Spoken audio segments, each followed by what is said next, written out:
আজকে আমাদের ছোট্টখাটো পিকনিক হচ্ছে। সেই পিকনিকে হচ্ছে পেঁয়াজ কাটা হয়ে গেছে, পেঁয়াজ আলু, ৩ জনের পিকনিক, মিনি পিকনিক।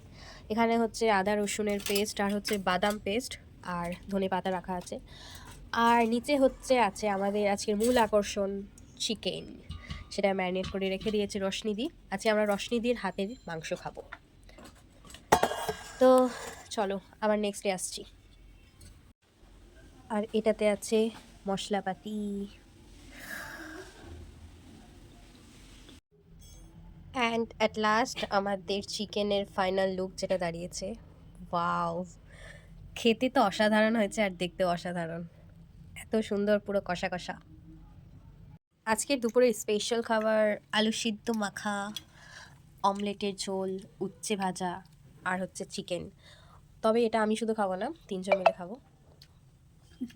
নিধি, পায়েল আর আমি ৩ জনে মিলে আজকে খেতে বসেছি। খাওয়ার পরে আমাদের এটা দই না পায়েস কি বুঝতে পারছি না, পায়েল মেখেই চলে গেছে, মানে দইটাকে হচ্ছে পায়েস করার চেষ্টা করছে। যাই হোক, খাওয়া দাওয়া কেমন হলো? খুব ভালো। দারুণ করেছে, মাংসটা পুরো মুখে লেগে থাকবে সারা জীবন। সিরিয়াসলি, মানে তোমার কথা বা মাংসটা কাউকে বলতে গেলেই তখন তোমার নাম আসবে। হ্যাঁ, রোশনি দিয়ে এরকম একটা করে খাইয়েছিল, অসাধারণ অসাধারণ। তাই তো পায়েল, পায়েলও ফার্স্ট টাইম এরকম মাংস খেয়েছে।